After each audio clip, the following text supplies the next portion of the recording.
하나님께서 이스라엘 백성들에게 제물을 바쳐라, 11조를 내라, 이런 말씀하시는 것은 하나님께서 먼저 그들에게 약속의 땅을 기업으로 주셨기 때문에 그렇습니다. 이스라엘 백성들이 광야에서 생활할 때는 소득이 없었습니다. 하나님께서 직접 만나를 내려주시고 메추라기를 주시고 그렇게 하셔서 먹고 살았습니다. 이제 약속의 땅 가나안에 들어가면 어떻게 됩니까? 가나안 땅에 들어간 다음 날 만나가 그치고 이제부터는 정착해서 자신들이 농사를 짓고 수고해서 먹고 살게 됩니다. 양을 키워서 그 우유를 먹고 또 틀을 깎아서 옷을 만들어 입고 그렇게 합니다. 하나님께서 초자연적인 방법으로 자기 백성을 먹이시기도 하지만 자연적인 방법으로 일반 은총에 따라서 수고하게 하십니다. 다만 그 수고해서 먹을 수 있는 기업을 주시는 분은 하나님이십니다. 하나님께서는 우리에게 몸도 주시고 건강도 주시고 지혜도 주시고 그리고 또 우리가 농사할 수 있는 땅을 주십니다. 가나안 땅은 그런 곳입니다. 하나님께서 주신 것을 가지고 우리가 성실하게 일하면 하나님이 책임진다는 것이죠. 한 걸음 더 나아가서 하나님께서는 가나안 땅에서는 이른 비와 늦은 비에 축복이 있을 것을 약속하셨습니다. 농사 짓는데 이 기후의 문제가 쉬운 게 아니고 비가 제때 오지 않으면 어렵습니다. 그래서 애굽에서는 나일강 물을 관계해서 그 물을 끌어들여서 농사를 짓고 애굽은 부유한 곳입니다. 전 세계에서 그 당시 근동 지역에서 애굽의 흉내에 들면 전 세계가 다 흉내에 들었다 하는 것과 같습니다. 그래서 흉내에 들면 사람들은 애굽으로 가서 그곳에 있는 곡식을 먹고 그렇게 하죠. 그럼 가나안 땅은 어떤 땅입니까? 가나안 땅에도 요단강이라는 강이 있지만 애굽의 나일강에 비하면 수량도 부족하고 그 강물로 충분하지 않습니다. 그럼 어떻게 합니까? 하나님께서 이슬을 주시고 그리고 이른 비와 늦은 비의 은총을 주시는 겁니다. 이것을 우리는 천수답이라 합니다. 천수답. 천수답이 뭐냐? 하늘에서 내리는 비를 기다리는 거죠. 보통 문전옥답이라 하면 그 저수지가 있어서 언제든지 물이 부족하지 않은 것을 문전옥답이라 그렇게 합니다. 강이 있거나요. 천수답은 비가 와야만 먹고 살 수 있습니다. 대신에 하나님께서 기가 막히게 비를 내려주시면 문전옥답보다 더 좋습니다. 문전옥답은 물을 길어서 우리가 수고해서 그래서 성경은 애굽에서 너희가 발로 농사를 지었다 할 때 이 발로 농사 짓는다는 게 수차를 돌려서 강에 물이 있으니까 수차를 돌려서 물만 퍼대면 됩니다. 혹은 모래땅이기 때문에 물길만 발로 쭉 금방 꺼도 물이 따라 들어온다 그런 표현입니다. 가나안 땅 그렇게 하지 않고 하나님께서 은혜로 주신 것입니다. 그럼 우리는 어떻게 됩니까? 하나님께서 은혜로 주신 것을 우리가 늘 기억하고 그것을 고백하고 그것을 표현해야 됩니다. 그 표현하는 것이 레위인과 제사장들입니다. 어떻게 표현합니까? 너희 가운데 레위인이 있으면 그 사람들에게 내가 기업을 주지 않겠다. 그 사람들은 뭘 먹어 살죠? 그 사람들은 너희가 하나님께 받은 복에 먼저 그 사람들에게 주어라. 그것이 11조를 레위인에게 주는 방법입니다. 그러면 레위인들이 굶고 있다는 것은 무엇을 말합니까? 그것은 하나님의 복이 끊어졌든지 아니면 하나님께 복을 받았음에도 불구하고 이스라엘 백성들이 믿음을 떠났다는 것을 말합니다. 다시 말하면 레위인들의 생활하는 것을 보면 지금 우리의 영적인 상태, 우리가 어떻게 복을 받는가 하는 것을 잘 알 수 있습니다. 그것을 보여주는 것이 레위인이죠. 우리의 믿음을 보여주는 사인과 같은 것입니다. 그래서 하나님께서는 이스라엘 영토마다 지역마다 레위인들이 있게 하고 그리고 그 지역에서 사는 이스라엘 지파들이 농사를 짓거나 양을 치거나 해서 그것으로 레위인들을 공개하라고 말하고 있습니다. 레위인이 특별해서가 아니고 하나님께서 레위인에게는 기업을 주지 않았기 때문에 그렇습니다. 이제 신약에서 적용하는 것은 쉬운 것은 아닙니다. 신약에서 물론 교회는 이제 교역자들이 생활을 하고 있기 때문에 레위인하고 똑같은 건 아니지만은 교회가 그들에게 생활비를 줍니다. 어떤 분들은 나는 교회에서 생활비 받기 싫다. 그냥 내 재산이 있으니까 그걸로 쓰든지 아니면 나는 의사거나 변호사거나 돈을 잘 버는 직업이 있으니까 그걸 하면서 그냥 그렇게 자비량해서 생활하고 싶다. 그렇게 하는 분들도 있습니다. 그렇게 되면 이제 어떤 결과가 나타나냐면 그분은 하나님의 일에 전념하지 않고 자기 일에 신경을 써서 마음이 나누어지고 또 하나는 교만해집니다. 교회 일에. 제가 몇 번 말씀드린 것 같은데 전에 우리 교회에 여자 집사님으로 계시던 분이 젊은 때 신학을 공부한 적이 있어서 나이가 좀 들었는데 전도사로 가고 싶은 마음이 생겼습니다. 그래서 제게 찾아와서 목사님, 제가 이제 요 근처 어느 교회 전도사로 초청을 받아서 전도사를 하려고 합니다. 저를 위해서 축복기도 해주시고 충고하실 게 있으면 해주시지요. 그렇게 하더라고요. 그래서 제가 기도해 줬습니다. 그리고 충고를 한마디 했습니다. 이제 전도사님 됐으니까 전도사님 그 교회 가게 되면 교회가 주는 생활비를 받게 되십니다.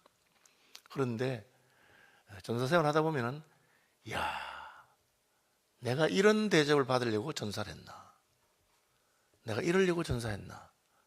나한테 생활비 쥐꼬리만큼 주면서 준다고 나를 이런 식으로 취급하는가? 그런 마음이 들 때가 반드시 있을 것입니다. 그런 마음이 들면 낙심하지 마시고 그렇지, 내가 대접받으려고 전사한 게 아니고 이러려고 전사했지, 그렇게 생각하시고 더 힘을 내시길 바랍니다. 그렇게 말합니다. 사역자가 교회에서 녹을 받게 되는 것은 자기를 붙드는 것입니다. 나는 하나님의 교회가 주는 생활비를 받기 때문에 자기를 조심하게 됩니다. 그냥 나는 내 돈이 있으니까 생활 필요 없어요. 그럼 하고 싶으면 일하고 하기 싫으면 일하지 않고 기분 좋으면 하고 기분 나쁘면 때려치우고 그렇게 될 수 있습니다. 그렇게 말했는데 가서 한 몇 달 안 됐는데 제게 메일이 왔어요. 목사님 어떻게 그렇게 정확하게 하시고 제가 그렇게 말씀하시니 모르겠다고. 그냥 당장이라도 때려치고 싶은 때가 한두 번이 아니라고 그렇게 말씀하시더라고요. 왜? 그러나 그렇게 하는 것이 하나님 앞에 자기를 돌아보게 되는 것입니다. 사역자는 그렇고 교인들은 어떠합니까? 교인들은 우리가 하나님 나라를 위해서 사역하는 사람들을 어떻게 섬기느냐 하는 것이 우리의 믿음의 표현입니다. 그대로 보여집니다. 저는 어릴 때 제 집에서 닭을 좀 키웠는데 닭을 키우면 달걀이 나오잖아요. 그때는 달걀 반찬 같은 게 굉장히 귀한 거고 그랬는데 우리 어머님, 아버님은 꼭 달걀 나오면 이제 달걀 꾸러미 만들어서 처음에 이제 그 꾸러미를 다 채우면 저보고 목사님 댁에 갖다 드려라 그렇게 했습니다. 저는 가져가면서 맛있겠다 그런 생각하면서 목사님 주는구나, 목사님 좋겠다 이런 생각하고 그렇게 갖다 드리고 한 적이 있습니다. 그게 이제 지나고 생각하니까 아들한테 교육을 한 거죠. 그죠? 교역자가 어떤 정도의 생활 수준을 유지해야 되느냐? 저는 교인들의 평균을 하면 된다고 생각합니다. 교인들이 이스라엘에 이제 12지파가 있잖아요. 레위 지파를 따로 떼고 요셉 지파가 므낫세와 에브라임 지파로 갈라졌으니까 실제는 13지파가 되고 레위 지파는 빠지고 나머지 12지파가 됐습니다. 그럼 12지파가 11조를 다 성실하게 해서 그것을 레위 지파 가져가게 되면 어떻게 됩니까? 평균이라고 생각하면 10지파가 11조를 내면 한 지파가 먹는 건 딱 평균이죠. 사실 9지파가 내면 평균이 됩니다. 왜냐하면 10개 11조를 빼면 나는 10에 9만 쓰기 때문에 9지파가 11조를 다 내도 10지파째가 되는 건데 12지파가 11조를 내서 레위지파를 공개하게 됩니다. 그러니까 100% 다 11조 생활을 하게 되면 레위지파는 평균보다 조금 나은 생활을 하게 될 겁니다. 그런데 대부분의 경우 믿음이 없는 사람도 있기 때문에 11조를 다 하지 않죠. 그렇게 생활하게 되면 평균이거나 조금 못하거나 그렇게 됩니다. 저는 늘 사역자들에게 교인들의 생활 수준 정도에서 교인들의 평균 수준에서 그렇게 살면 된다. 교인들이 다 어려운데 목사만 화롭게 생활하는 것은 하나님 앞에서 옳지 않다. 반대도 마찬가지입니다. 자기들은 잘 먹고 잘 사는데 목회자는 청빈해야 되기 때문에 그냥 늘 가난하게 그렇게만 살아야 된다. 그렇게 주장하는 것도 옳지 않습니다. 그냥 우리 가운데 형제입니다. 우리는 영적인 일에 있어서나 혹은 우리 일상생활에서나 같이 생각하는 것이죠. 내가 먹으면 그들도 먹고 하는 겁니다. 제가 이제 대학을 졸업할 무렵에는 저희들은 뭐 직장을 걱정하지 않는 세대였습니다. 70년대 학번이니까요. 대학만 졸업하면 어디든지 갈 수 있었고, 저도 역시 고등학교 교사로 갈 수 있었습니다. 그런데 제가 학생신앙운동 간사를 해야 되겠다고 생각을 했는데, 그 당시 간사는 뭐 급여라는 이런 게 없었어요. 그냥 이렇게 후원을 해서 생활할 수 있는 그런 것이고요. 제가 이제 뭐 교사로서 받던 것에 반도 안 되는 그런 정도를 모금해서 생활하게 됐습니다. 어떻게 할 수 있었을까요? 저하고 같이 학생신앙운동 했던 친구, 대학 동기들이 있습니다. 동기들이 제가 간사로 지원하는 것에 대해서 고민하고 있을 때 이렇게 말했어요. 오원아, 걱정하지 마라. 우리가 같이 하나님 일 하는데 네가 간사를 하는 동안에는 너 혼자 굶도록 하지는 않겠다. 다시 말하면 내가 밥을 먹는데 너는 굶고, 그렇게는 안 하겠다. 내가 먹으면 너도 같이 먹고, 내가 쌀밥 먹으면 너도 쌀밥 먹고, 내가 보리밥 먹으면 너도 보리밥. 즉 그걸 말하는 겁니다. 전체 이스라엘의 흉내에 들어서 다들 어렵습니다. 그럼 레위인도 어렵습니다. 이스라엘 백성들이 전부 다 풍년에 들고 하나님 은혜를 누렸습니다. 그러면 레위인도 그것을 같이 나누라는 겁니다. 왜? 우리 하나님을 섬기는 백성들이기 때문에 그런 것입니다. 물론 저는 그 뒤에 뭐 친구들의 덕을 본 적은 없고 하나님께서 공급하시는 것을 늘 경험하면서 살았습니다. 교회 공동체는 하나님의 일에 이렇게 섬기는 사람들이 우리와 같은 생활을 할 수 있는 것을 늘 기억해야 됩니다. 시골에서 서울시민교회 온 목사님이나 목사님 사모님이 옷을 입은 게 너무 남루하고 촌스럽습니다. 그럼 뒤에서 아이고 저렇게 무슨 촌스러워가지고 사모 옷차림이 저게 뭐야. 여러분 그렇게 말하면 안 됩니다. 그러면 그냥 내가 사모님 옷 한번 해드리면 됩니다. 그것이 우리의 태도라는 것이죠. 반대로 교인들은 전부 다 남나 옷을 입고 있는데 목사 사모는 제일 좋은 걸 빼입고 다니면서 의시되는 것도 옳지 않은 것입니다. 이제 약간 더 이제 나가서 선교사님들 생각해 봅시다. 교회가 한국 교회는 평안하고 그냥 넘쳐나는데 선교지에서 선교사로 섬기는 분들은 죽을 고생을 하도록 두는 것은 옳은 것이 아닙니다. 한국 교회도 힘들고 먹기 어려운데 선교사님만 잘 먹고 잘 사는 것도 옳은 것은 아닙니다. 우리 교단에 처음 파송했던 선교사님 김영진 선교사님 같은 분들은 그 당시 우편안을 받아서 생활을 해야 됐던 시대입니다. 본국에서 돈이 안 오는 거예요. 그죠? 고생 많이 하셨습니다. 뭐 물론 그때는 한국 교회도 어려웠고 한국 교회 목회자도 어려웠습니다.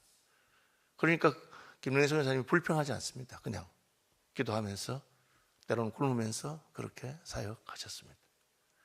이제 한국 교회가 안정이 되고 그런 게 됐으면 해줘야 됩니다. 그렇죠? 저희가 이제 박진혜 선교사님 파송했잖아요. 그럼 저희는 우리 교회가 할 수 있는 대로 힘을 써서 제가 그저께도 안 그래도 박 선교사 만나서 우리가 이제 헌금한 3억을 가지고 어떻게 청소년 센터를 하나 어떻게 할까 뭐 그런 이야기 했는데 선교사님이 계획하는 것을 할 수 있도록 서울시민교회는 무슨 행사든지 계획하고 하면서 마음껏 하면서 선교사님은 복음을 전하는 일 못하도록 해도 안 됩니다. 반대도 마찬가지죠. 레위인 이야기를 하신 것은 우리가 하나님을 섬기는 것을 드러내는 시금석이 되는 겁니다. 저희 교회는 학생신앙운동 간사님들도 많이 있고 또 우리가 후원하는 선교사님들도 뭐 60분 정도 후원하잖아요. 오늘 아침에도 보니까 우리 주소원 선교사님 오셨는데 우리가 늘 생각해 봐야 됩니다. 그것이 우리의 믿음을 보여주는 표시이기 때문에 그렇습니다. 물론 레위만 있는 것도 아니고 고아와 과부와 갓난 자를 돌보는 것도 있고 왜? 하나님이 복을 준 거거든요. 예수 믿는 사람들은 내가 잘해서 역시 나는 사업을 잘해. 역시 나는 성실해서 인정을 받았어. 그렇게만 생각한다면 어리석은 사람입니다. 최근에 이제 경리학을 하다가 경리학 이론들이 나오다 보니까 마지막 중요가 뭐냐면 단순히 성실하기만 해서 그 사람이 성공하는 게 아니다까지 나왔습니다. 그게 데이터가 보여주는 겁니다. 그 사람이 운이 좋아야 된다. 세상 사람은 그렇게 말합니다. 똑같이 공부했는데 어떤 사람은 성공하고 어떤 사람이 못 한다. 왜 그럴까? 그 시대를 잘 만나고 뭐 한다. 우리는 어떻게 생각합니까? 그게 바로 하나님의 개입이 있는 것입니다. 하나님의 개입이 있는 겁니다. 저는 우리 신학대학원에서 같이 한 50명 정도 공부했는데 제가 그 중에서 뭐 제일 똑똑했거나 그렇게 생각하지 않습니다. 그죠? 제가 제일 믿음이 좋은 것도 아니고 제가 그 성경을 제일 잘하는 것도 아니고 제가 제일 기도를 열심히 하는 것도 아닙니다. 그냥 하나님이 쓰시는 것이죠. 그러면 내가 하나님께서 나를 서울시민교회에 보내신 것은 또 나를 통해서 하나님께서 하시고자 하는 무슨 뜻이 계시는가 보다. 그렇게 생각하고 함께 된 동력자들에게 나누고 그렇게 하면 됩니다. 교회도 마찬가지입니다. 여러분은 서울시민교회 나오지만 우리 노예에도 아주 가난하고 어려운 교회들이 많이 있습니다. 그분들이 우리도 잘못했기 때문에 그렇다 그렇게 생각하면 안 됩니다. 어떤 지역은 특별히 어렵고 또 어떤 시기는 어렵습니다. 같이 교회를 개척해도 70년대에 개척하신 분들은 쉬웠습니다. 깃발만 꽂으면 교인들이 몰려오는 시대도 있었습니다. 지금 얼마나 힘든지 모릅니다. 그러나 이런 때도 교회를 개척하고자 하는 분들이 있습니다. 그럼 우리가 함께 하나님을 섬기는 사람들이 서로 나누는 그런 것을 가져야 됩니다. 왜? 그것이 레위인 제도를 통해서 보여주고자 하는 겁니다. 너희는 먼저 하나님의 일을 생각하라 하는 것입니다. 먼저 그의 나라와 그의 의를 구하라. 그리하면 이 모든 것을 너희에게 다 하시리라. 여러분, 우리 어쩌다가 중산층이 되고 어쩌다가 부자가 된 거예요. 그런데 우리는 그 어쩌다가가 하나님의 은혜라고 생각합니다. 하나님이 가나안 이웃을 부르셨어. 혹은 내가 젊은 시절에 어쩌다가 땅을 하나 사놓았더니만 그 땅값이 올랐어. 내가 잘한 것도 아닙니다. 그럼 그것은 하나님 기뻐하는 일에 쓸 수 있도록 하는 마음을 가져야 됩니다. 왜? 앞으로도 나는 더 복을 받고 싶기 때문에. 나만 아니라 내 자손들도 복을 받고 싶기 때문에 그렇게 하는 겁니다. 자식이 마음대로 됩니까? 저도 마음대로 안 되더라고요. 어떻게 합니까? 하나님께서 하라는 수밖에 없죠. 하나님께서 내 자식을 긍휼히 여겨주시기를 바라는 마음이 있습니다. 여러분 마음에 새기고 주님께서 주시는 은혜가 있기를 바랍니다. 하늘에 계신 우리 아버지, 아버지의 이름을 거룩하게 하시며 아버지의 나라가 오게 하시며 아버지의 뜻이 하늘에서와 같이 땅에서도 이루어지게 하소서. 오늘 우리에게 일용할 양식을 주시고 우리가 우리에게 잘못한 사람들을 용서하여 준 것 같이 우리 죄를 용서하여 주시고 우리를 시험에 빠지지 않게 하시고 악에서 구하소서. 나라와 권능과 영광이 영원히 아버지의 것입니다. 아멘.